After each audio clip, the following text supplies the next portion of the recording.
Muy bien, gracias por conectarse, gracias por ver estos videos, realmente están siendo de mucha edificación los hermanos, me llegan comentarios, puedes dejar tu comentario también si lo estás viendo a través de YouTube o de las redes sociales.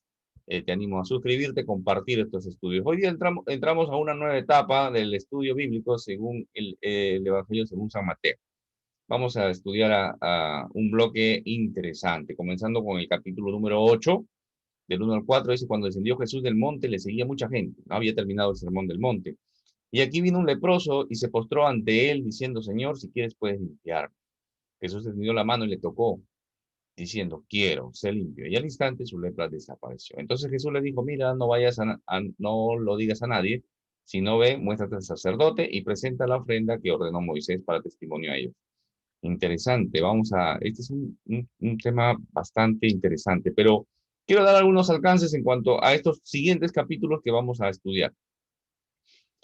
Ya el Señor Jesús en este Evangelio, según San Mateo, hemos visto su genealogía, ¿de acuerdo? Su divinidad, su realeza, su sacerdocio, su linaje, vimos su bautismo, su aprobación, el Espíritu Santo sobre él, las palabras del Padre, la fortaleza durante la tentación, combatiendo la tentación del mismo Satanás con la palabra y el poder del Espíritu Santo. Hemos estudiado el Sermón del Monte, largo, largo, te animo, si no has visto estos estudios, te animo a verlos. Capítulos 5, 6 y 7, ¿no? Los estatutos del reino. El Señor Jesús mismo dando esa legislación, ¿no? Las evidencias del rey. Ahora entramos a las evidencias, a las credenciales, a las señales, a la sanidad, a lo que mostraba que realmente era el Mesías. Vamos a estudiar 9 sanidades, dentro de ellas una resurrección, 9, o sea, 10 hechos. Vamos a ver en estos 2 capítulos estas evidencias, estas credenciales.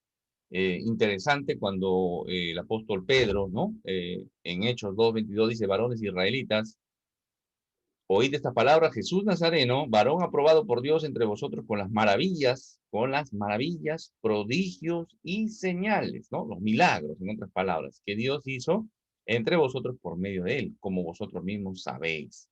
¿De acuerdo? Nadie podía refutar, los milagros nunca han estado bajo escrutinio, bajo tela de juicio o en duda, ¿de acuerdo? Son los teólogos en el tiempo que van a poner en tela de juicio eso. Pero la escritura misma, de forma implícita, no dice que no había ninguna duda, ¿no?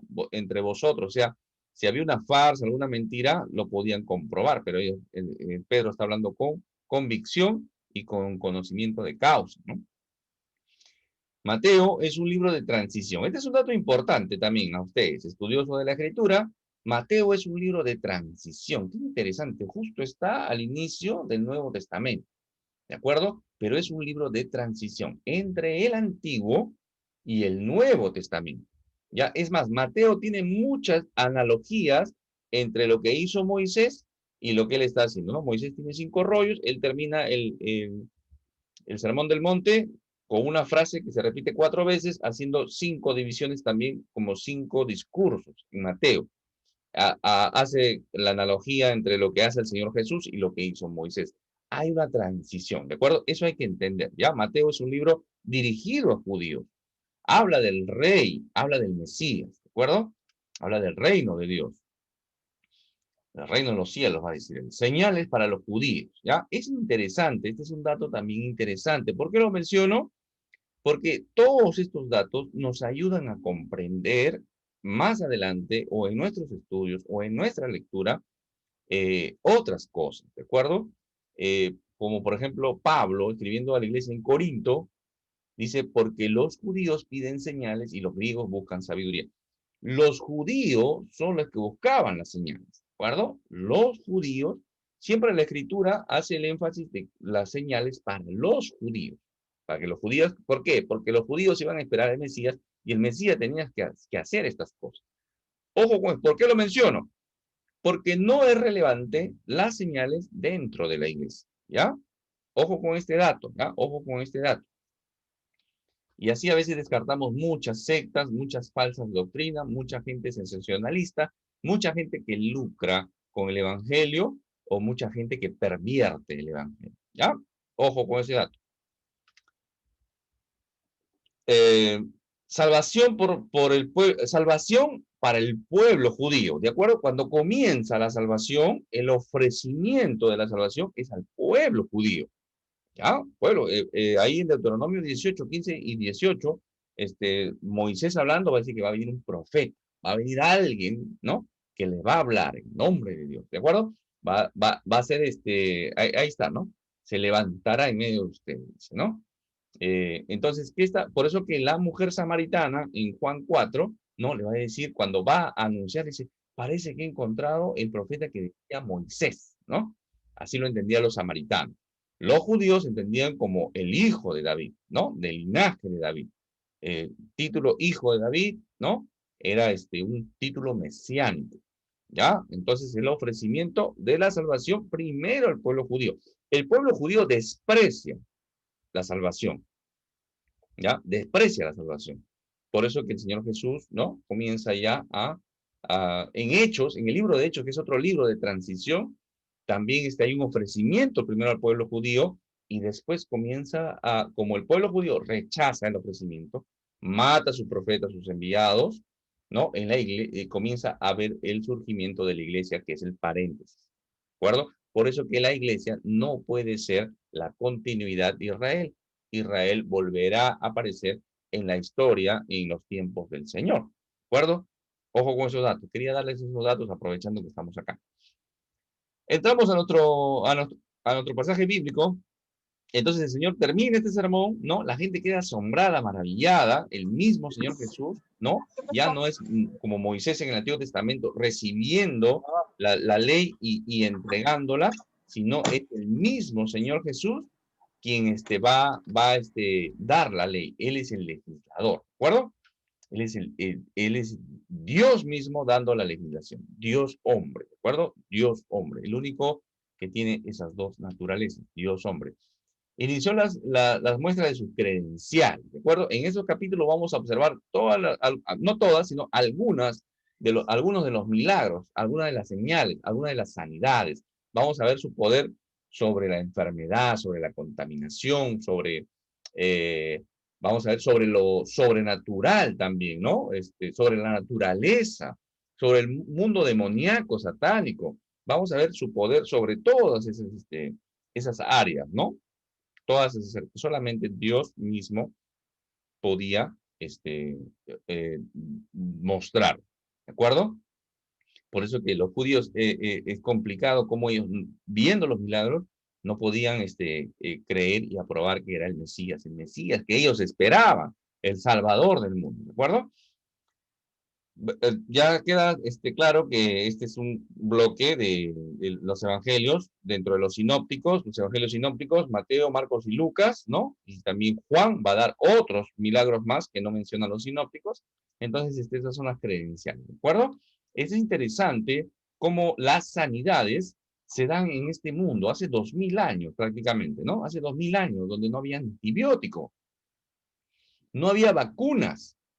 Muchos quedaban ciegos por problemas en el parto, eran la poliomielitis, ¿no? Otras enfermedades degenerativas, y dentro de ellas estaba pues la lepra también, ¿no?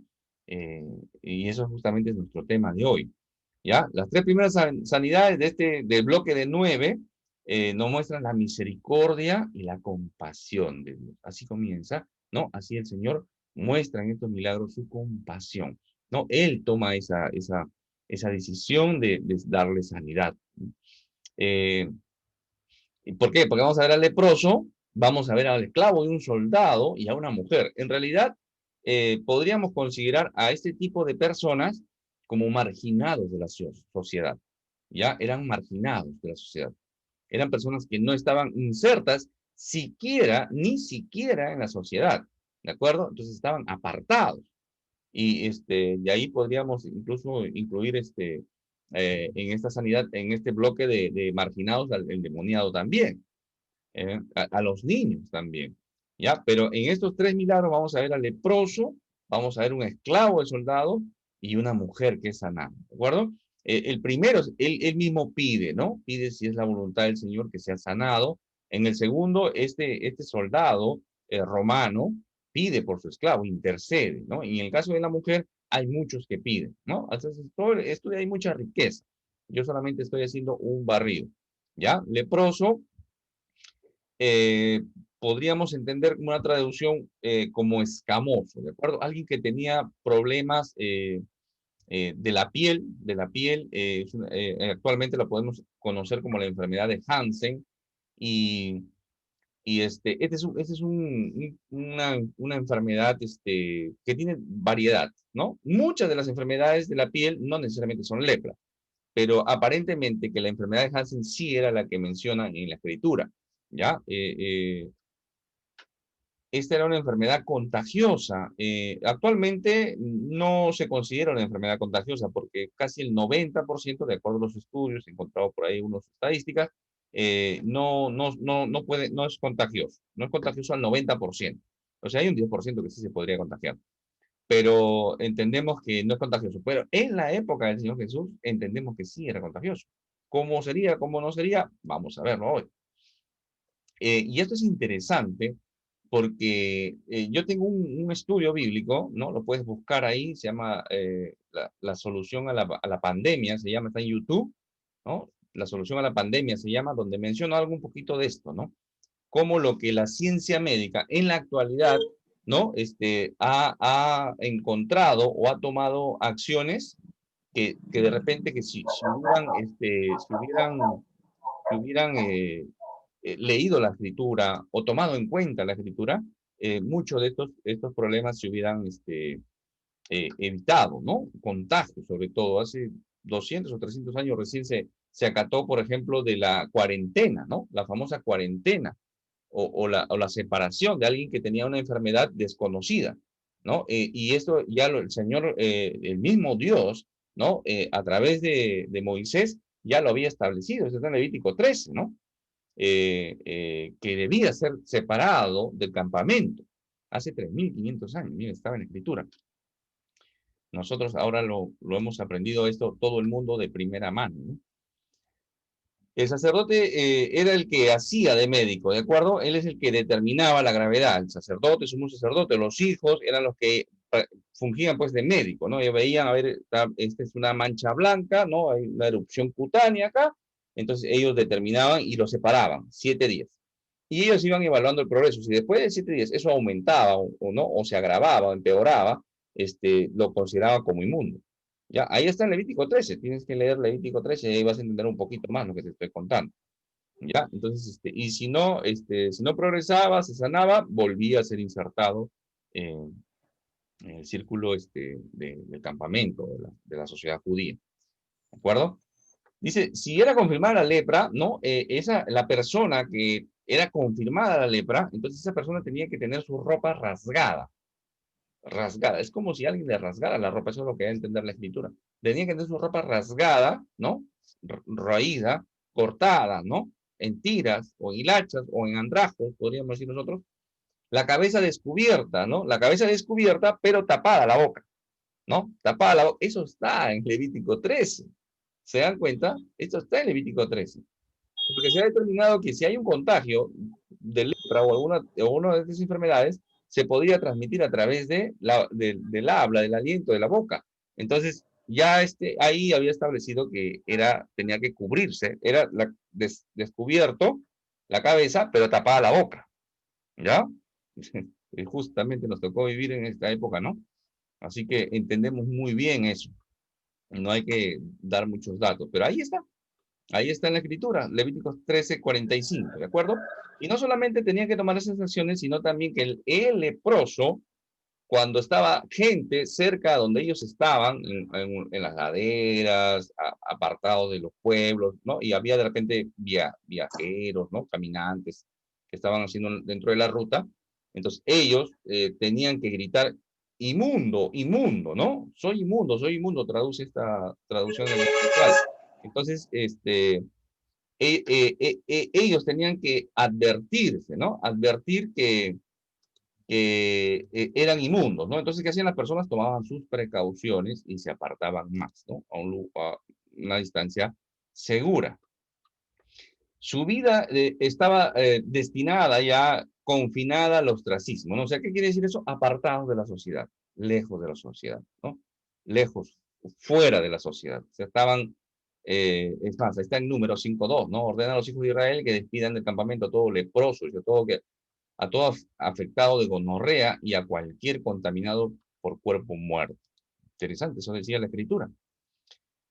Eh, la distancia mínima, ¿no? Mínima que podía estar de un leproso, una persona sana, era 2 metros, ¿ya? Y si había viento en un campo abierto, ¿no? La distancia mínima era 50 metros, ¿de acuerdo? Eso no está en la escritura, pero está en el Talmud, que es un escrito judío. ¿Ya? Esta era una enfermedad definitivamente ignominiosa, vergonzosa. La gente perdía ya su calidad humana, ¿no? Hay muchos datos de ellos, escritos teológicos que he encontrado realmente bastante penosos, ¿no? Hay fotos también de personas que tienen lepra y todo esto. Entonces nos imaginamos hace 2000 años cómo debe haber sido esto de terrible, ¿no? De terrible. Esta no es la única historia de leprosos, hay muchas historias en la escritura sobre leprosos, ¿no? Ahí está Naamán, por ejemplo, en Segundo de Reyes, si no me equivoco, un general sirio. Entonces, era vergonzosa, ¿por qué? Porque la piel se comenzaba podía perder los dedos, ¿no? Se podían caer los dedos, perdían la sensibilidad. Hay algunos que se le caía la nariz, se le caía la nariz, la oreja, se le hinchaban los ojos. Era una deformidad la que se creaba dentro del cuerpo.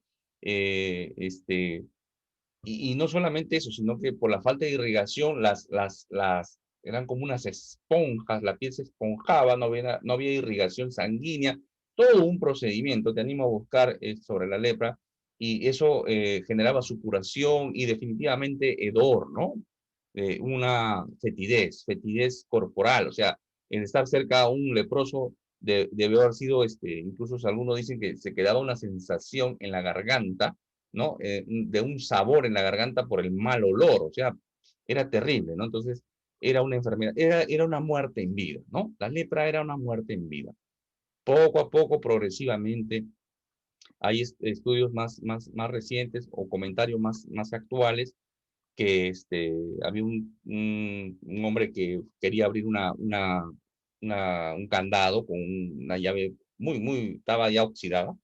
Entonces dice que vino un niño, un muchacho, y ahora, permítame, yo lo voy a hacer, dice que lo abrió y con una fuerza, ¡pum! Y lo abrió, ¿no? Entonces él se quedó sorprendido cómo él no pudo abrirlo y el joven sí, ¿no? Porque él tenía más fuerza. Hasta que dice que vio su mano y se había hecho una herida, ¿no? Que le había roto la piel y se había doblado el hueso. O sea, pero no tenía el dolor. Porque es una enfermedad que va degenerando y va matando las líneas nerviosas, ¿no? Del cuerpo. Entonces, por eso que este muchacho no le dolía, por eso que alguien podía de repente, un leproso caminando, golpearse el pie, ¿no? Y doblarse el tobillo y seguir caminando de esta manera, con el pie doblado, ¿no? Así, de esta manera podía seguir caminando y no sentir dolor. O sea, era ya una insensibilidad la que iba teniendo. O sea, es una enfermedad terrible, ¿de acuerdo? Entonces, los pocos alcances que les puedo dar para entender cómo era un leproso en la época del Señor Jesús. Entonces, ya les expliqué, es una enfermedad que adormece, ¿ya? Va montando los nervios, nos permite sentir, por eso que a veces se caían los dedos, ¿no? Te carcomía la piel, los rabinos, los mismos rabinos, ¿no? Ellos mismos van a comentar, dicen que cuando un rabino veía venir a un leproso, le tiraba piedras para que no se acerque. Y normalmente eso hacía la gente, ¿no? Veía un leproso y lo agarraba, le tiraba piedras para que se aleje, ¿ya? Y era terrible. Y otro va a decir que no comía un huevo, dice, porque si ese huevo lo habían comprado en una calle donde había pasado un leproso, no lo comía. Eso decían los rabinos, ¿ya? Los maestros. eh, ¿Por qué lo menciono? Para hacer el contraste con la misericordia y la compasión de nuestro Señor, ¿ya? Bueno, y ceremonial y personalmente se quedaban inmundos al tocar un leproso, ¿ya? Era lo mismo que comparar, lo mismo que tocar un muerto, era como tocar un leproso, o sea, quedaba ceremonialmente, el judío quedaba ceremonialmente contaminado por cierto tiempo, eso también estaba establecido en Levítico, ¿ya? Vamos a entrar al texto y dice que vino, ¿no? Vino, el leproso vino, se acercó al Señor Jesús. ¿No? Es interesante porque no tuvo ese miedo, porque normalmente un leproso tenía ese miedo a alguien que estaba sano. ¿Por qué? Porque iba a ser rechazado, incluso con piedras, ¿no? Pero él viene en esa confianza que escucharía del Señor, de los milagros, algo sabía este leproso de esa misericordia. Y en esa misericordia él se acerca, confiando, ¿no? En la misericordia del Señor. Considerando que Lucas nos cuenta otra historia de otros 10 leprosos, en los cuales dice, los cuales se pararon de lejos. Y un poco más prudente de repente, ¿no? Por si acaso, ¿no? Como por si acaso, Señor, ¿no? De lejos, dice que hablaba. Este no, este se acerca al Señor confiando en su misericordia, confiando en su compasión. Y se postró, dice. Este se postró, lo he puesto también así solo. ¿Por qué? Porque este postró podría ser alguien que simplemente se agacha, ¿no? O se inclina. Pero este postró deriva de la palabra proscuneo del griego, que significa adorar, adorar. Esa es la misma palabra que se usa, por ejemplo, cuando los magos, ¿no? Los sabios de Oriente vienen y dicen, ¿dónde? No, porque su estrella hemos visto en el oriente y venimos a adorarle, a proscuneo, de ahí deriva la palabrita proscuneo también, es la misma palabra. Entonces, este leproso se postra en adoración, ¿de acuerdo? Estamos metiéndonos en el texto. Cuando estudiamos, hermanos, de escritura, no leamos de corrido, de paporreta, metámonos en el contexto, con personas reales. A veces nos imaginamos porque nos hacemos el criterio, porque en base a las películas que vemos de repente en la Semana Santa, ¿no? Que hay 5 o 7 personas por ahí, ¿no? Habían 30 personas, 40 personas, muchas personas. Había una geografía accidentada, habían lomas, había piedra, había caminos polvorosos, o sea, y había personas que querían buscar la falta al Señor Jesús. Entonces, y el Señor Jesús, hay un leproso, un hombre como tú y como yo, un muerto en vida, que busca la misericordia del Señor. Y justamente le dice Señor, ¿no? Señor, Kyrios, así como nuestro ministerio, como se llama nuestro ministerio. Kyrios, ¿no? Del griego kurios, se transliteraza como Kyrios, ¿no? Que viene del griego, que significa Señor. Puede decir un Señor como nosotros hacemos el formalismo, pero por el contexto, ¿no? En el cual él se acerca, se postra en la oración y le dice Señor. ¿De acuerdo? Él estaba reconociendo el señorío, la divinidad, su título de Mesías al Señor Jesús. Y es interesante porque él le dice, si quieres, ¿no? Señor, si quieres, dice el texto, ¿no? Y un leproso se postró ante él diciendo, Señor, si quieres, qué interesante esta palabrita, si quieres, ¿no? No como alguien que es digno de ser sanado. O sea, él no viene, él me va a sanar, yo quiero que me sane, ¿no? Él me va a, seguramente que me va a sanar, ¿sí? Entonces, no viene con esa actitud, viene con esa humildad, ¿de acuerdo? Con un espíritu humilde, con esa pobreza. Físicamente era un muerto viviente, espiritualmente también, pero se acerca al Señor en esa humillación, ¿de acuerdo? Y lo he puesto así, ¿por qué? Porque en contraste con la actualidad, y siempre, y lo digo, y esta no es la primera vez que lo digo, y ya con la escritura, el estudio, vamos avanzando y van saliendo cosas que yo mencioné antes, pero la misma escritura no va diciendo, ¿de acuerdo? Dice, si quieres, dice, ¿no? Por eso siempre digo que acercarnos al Señor, incluso en oración, y reclamar sanidad, bendición, favor, exigirle a Dios, es irreverente. Es irreverente. Porque acá el leproso que necesitaba sanidad, dice, si quieres, si es tu voluntad, como quien diciendo, si es tu voluntad, Señor, sana. Si es tu voluntad.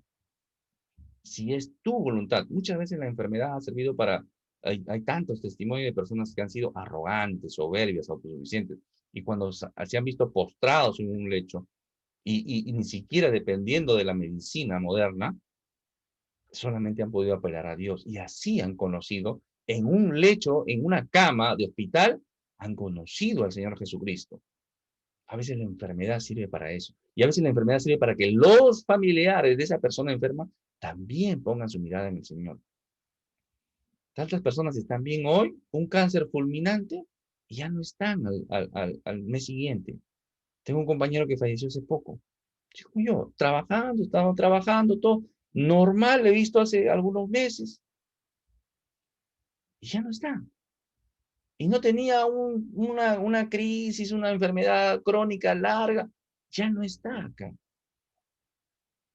Así es. Entonces, este leproso le dice en humildad, si quieres, si es tu voluntad, puedes limpiarme. La fe puede limpiarme. Él sabía que él podía hacerlo. El Señor sabía que él podía hacerlo. Y qué interesante porque, haciendo un contraste con Daniel, ¿no? En Daniel encontramos la historia de tres muchachos, ¿no? Que no querían postrarse ante una imagen, ¿no? No querían postrarse que había hecho Nabucodonosor. Y dicen, no, entonces se van ustedes al horno de fuego. Ahí se van a ir ustedes a quemar. Y estos muchachos dicen lo siguiente, interesante, esto es interesante, Daniel es un libro fascinante. He aquí nuestro Dios a quien servimos puede librarnos del horno de fuego ardiendo. Y de tu mano, le dice, ¿no? Esa es la fuerza. Y de tu mano también, oh rey, nos librará, dice el Señor. Dicen estos tres muchachos, Sadrach, Mesach y Abednego, ¿no? Y qué interesante, continúa en el versículo 18 y dice, y si no, o sea, si no nos libra de este horno de fuego, oh rey, que no serviremos a tus dioses ni tampoco adoraremos la estatua que has levantado. O sea, me salve del horno de fuego o no me salve, igual, fidelidad, convicción. Esa es la convicción que debe tener un creyente. Me salves, me salve del fuego, del horno de fuego o no. En este caso, el leproso igual, ¿no? Puedes limpiarme, pero igual, o sea, yo te estoy adorando. ¿Me limpies o no me limpies? Interesante. Dice que el Señor Jesús extendió su mano y lo tocó. A mí, esta parte de mí siempre me ha impactado, hermano. Espero que la palabra de Dios, ¿no? Impacte esta noche o este día o la hora que estés viendo este estudio o este video, impacte también tu vida. ¿Por qué? Dice, extendió su mano y le tocó. Ya, bueno, te sano. ¿No? Normalmente podemos decir, ya, bueno, te toco, ya, pling, pling, el toque de la mano. No es solamente el toque de la mano, porque ha habido veces que el Señor ha sanado sin siquiera tocar a nadie. O ha sanado incluso con la sola palabra, como lo vamos a estudiar si el Señor lo permite. Pero Él lo toca. Y eso a mí me llama la atención. Y yo comencé a investigar esta palabra y me sumergí, me metí, y dije, no, tocarlo, no puede ser eso, tocarlo nada más. Y encontré, investigando un poco en el original, bueno, y este es un estudio bastante personal, dicho sea de paso. No lo he encontrado en un comentario, en otros escritos de teólogos, pero el Señor Jesús, ¿no? Por eso que esta imagen que he puesto ahí, que lo encontré en internet, definitivamente creo yo que, y es un comentario bastante personal ya, que el Señor Jesús lo abraza, o sea, lo abraza al leproso, ¿no? Delante de todos. Todos los que estaban ahí sabían que si alguien tocaba a un leproso quedaba impuro ceremonialmente, religiosamente quedaba impuro. Entonces él lo toca, lo abraza a este leproso, lo abraza, lo agarra, lo toca, lo abraza.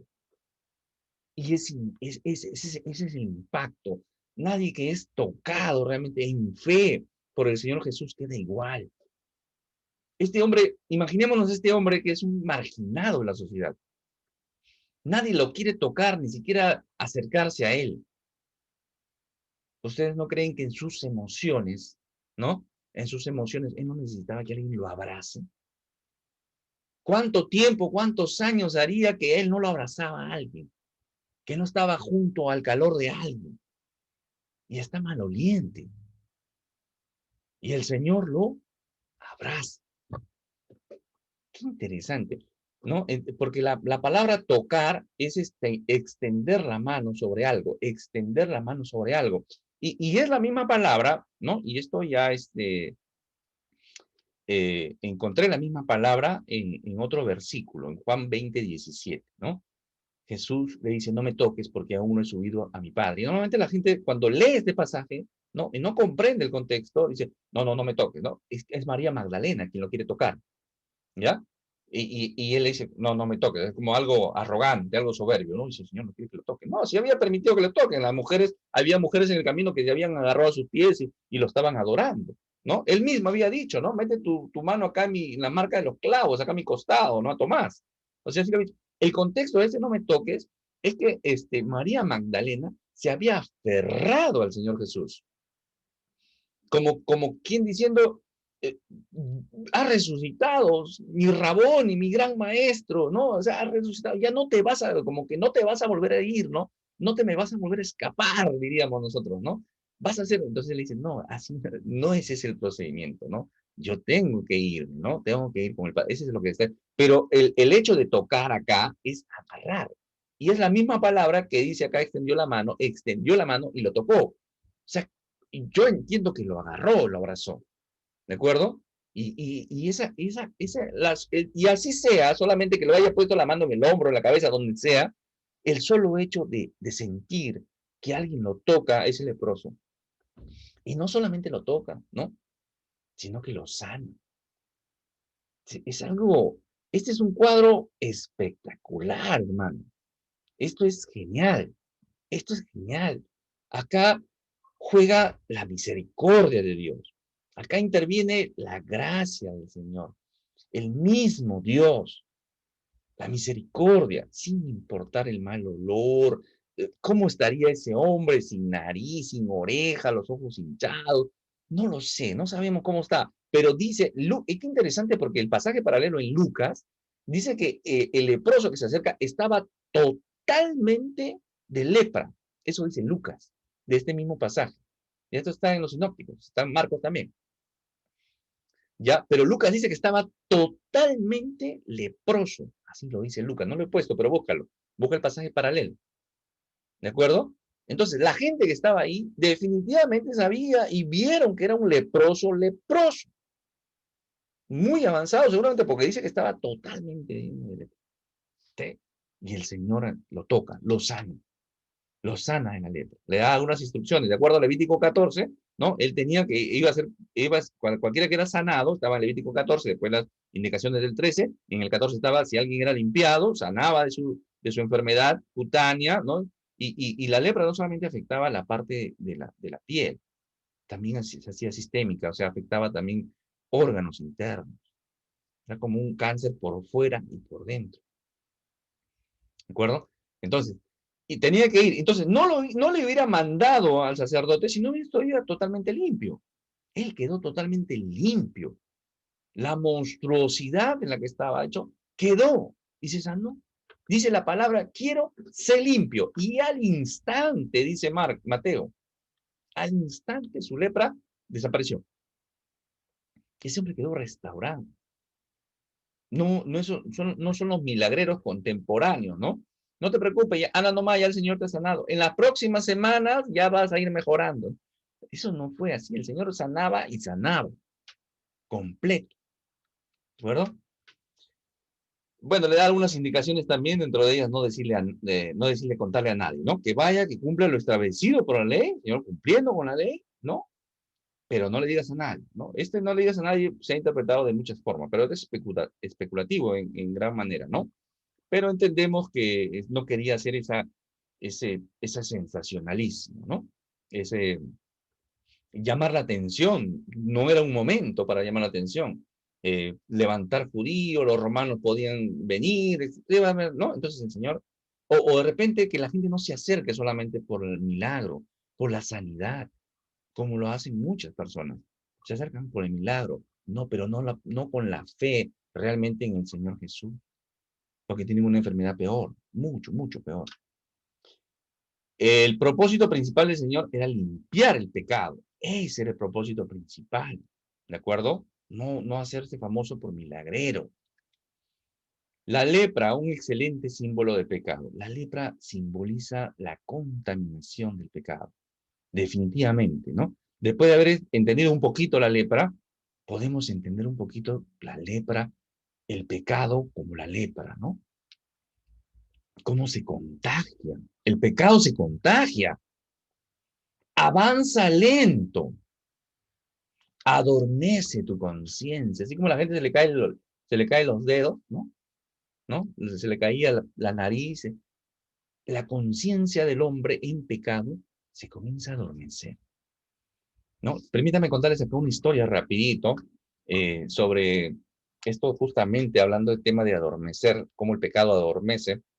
Dice que en las zonas gélidas, en los lugares fríos, donde viven familias, estos hombres y mujeres que viven en estos lugares para cuidar a su criatura, su cosa, donde vive, contra los lobos, ¿no? Contra los lobos, pues, que acechan ahí. Pueden matar, llevarse incluso a matar a sus criaturas, a sus hijitos, ¿no? Entonces, ¿qué hacen estos hombres? Cazan liebres, ¿no? Agarran un baldecito, y en ese baldecito ponen sangre. Ponen sangre, y en esa sangre ponen navajas muy filosas, como cuchillas, como gilets, ¿no? Como navajitas. Y después le ponen otra capita de sangre, ¿no? Y lo ponen en lugares estratégicos más o menos por donde pueden venir. ¿Y qué pasa? Vienen los lobos, huelen la sangre, encuentran el marciano, ¿no? El chup, el adoquín, el helado de sangre ahí en los valdecitos. ¿Y qué hacen? Comienzan a lamer y sienten la sangre. Y siguen lamiendo, lamiendo, lamiendo hasta que llegan a las navajitas. Y las navajitas, ellos comienzan a cortarse la lengua. Y con su misma sangre entran en un festín de sangre, su propia sangre y la sangre que van lamiendo y esos lobos en el tiempo, ¿no? Después de esto, van a morir desangrados, ¿no? Entonces, el pecado es igual, el pecado adormece, ¿no? El deleite, el goce ahí, pero después realmente te estás desangrando espiritualmente y físicamente. Te vas amarrando al alcoholismo, a las drogas, a la mentira, al adulterio, la fornicación, los placeres sexuales, aberraciones sexuales, el orgullo, la soberbia, la envidia, los celos, las contiendas. Todo eso comienza a adormecerte.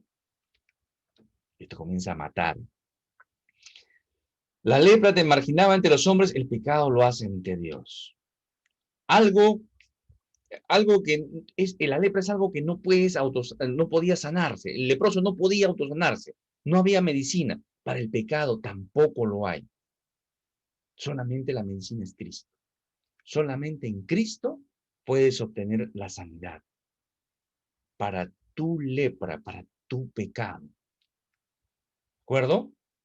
Entonces, no predicar, ojo con esto, no predicar, no advertir, no enseñar lo peligroso del pecado, esa es una gran irresponsabilidad de la iglesia, de los que enseñamos la escritura, de los predicadores, de los pastores, de los teólogos, no enseñar sobre el pecado, no enseñar sobre el pecado y lo peligroso del pecado es irresponsable de nuestra parte. Pastores, hermanos, predicadores, los que enseñan de una u otra forma la escritura, Ezequiel 33. Eres un buen atalaya, eres un buen centinela, lee Ezequiel 33. Muchos dicen, oye, hermano, es un mensaje de odio, de división. No, hermano, usted no hable de la homosexualidad. No, hermano, usted no hable de la adulterio, la fornicación. Usted no hable de eso, tranquilo, hermano. Cuéntenos cositas así, más teología, así superficial nomás. Ese no sería un mensaje de amor. Decirle que el homosexual está perdido, rumbo al infierno, decirle eso, ese es un mensaje de amor. Porque un día vamos a partir. Un día todos vamos a morir, uno antes que otro. Y si tú mueres en esa condición, te vas a una eternidad sin Dios. Y esa eternidad sin Dios, llámalo infierno, llámalo lago de fuego, la Escritura lo llama así, lo llama la segunda muerte. Yo te estoy advirtiendo, es un mensaje de amor. No, yo no soy homosexual. Ah, sí, pero eres ladrón, eres mentiroso, eres adúltero. También, también el mensaje es para ti. Ven a Cristo. Ven a Cristo como este leproso, en humildad. Y recibe vida eterna. Recibe vida eterna. Él te abraza. Me abrazó a mí, un leproso espiritual. A mí me abrazó. Te abrazó a ti. Y te puede abrazar a ti si no lo conoces. Él quiere abrazar. Es nuestro Señor Jesucristo. Solamente hay salvación en Él. Gálatas, el apóstol Pablo, escribiendo a las iglesias en la provincia de Galacia, dice, no os engañéis, Dios no puede ser burlado. Cuando sea viejito, ahí me arrepiento. Cuando sea el último instante para morirme, ahí me arrepiento. ¿Y qué crees que Dios es tonto? Pues todo lo que el hombre sembrare, eso también segará. Porque el que siembra para su carne, para su humanidad, de la carne segará corrupción, corrupción, corrupción. No es necesario hacer todo un análisis de esto, ¿no? Alcohólico, alcohólico, alcohólico, alcohólico, cirrosis hepática, muerte. Debías morir en los próximos 20 años, pero a esa cirrosis te vas en un mes, te vas en un mes, te vas en una semana. A mí me sorprende algunas cosas en cuanto a la medicina, como los médicos a veces ven a una persona que lo ves bien, lo ves estable, conversando, dice, esa persona se va a morir el martes, esa persona se va a morir el miércoles. Y se mueren el martes y el miércoles. Toda persona se va cuando el Señor lo determina, definitivamente que sí. Pero los médicos, en base a la experiencia de los tipos de cáncer y todas estas cosas, te pueden determinar. Ah, cáncer grado 4, no, nivel 4, no sé cómo son los grados, ¿no? Fulminante, un mes, 2 semanas, una semana. Entonces, el pecado, ¿qué se cosecha? Corrupción, corrupción. Mas el que siembra para el espíritu, dice la escritura, del espíritu segará vida eterna. Vida eterna. Espero que esto impacte tu vida. No necesito poner tantos pasajes bíblicos. Hay muchos más. Pero espero que con esto entiendas. Después de la sanidad, hay que obedecer la palabra de Dios. Hay que obedecer la palabra de Dios. ¿De acuerdo? Entonces, vengamos como el leproso, en humildad, humillado. Señor quiere sanarnos. ¿Quiere sanarnos? Sí, quiere sanarnos. ¿Te puede sanar de tu enfermedad física? Sí. ¿De tu enfermedad emocional? Sí. ¿De tu enfermedad mental? Sí. Considerando que no hay enfermedades mentales, pero ¿te puede sanar de eso? Sí. Pero más importante, como dice el Señor Jesús, vete, tus pecados te son perdonados. Le dice al cuadripléjico, no podía moverse. Él lo habían llevado, lo habían bajado del techo para eso. ¿Para qué lo habían bajado? Porque quería que te sea sano. Y el que dice, tus pecados te son perdonados. ¿Cuál es la prioridad del Señor? Sanarnos, darnos sanidad. Por su llaga fuimos sanados, dice la Escritura. Se usa mucho para la sanidad física, pero en realidad el contexto es de sanidad espiritual. ¿Nos puede sanar físicamente? ¿Nos puede sanar de nuestra enfermedad? Sí, por supuesto que sí, sí es su voluntad. Pero la prioridad es que tu alma sea redimida, que seas salvo, que pases a una eternidad con Dios y no a una eternidad sin Dios. Dios te bendiga. Fue con ustedes Jorge Campos, siervo del Señor Jesús.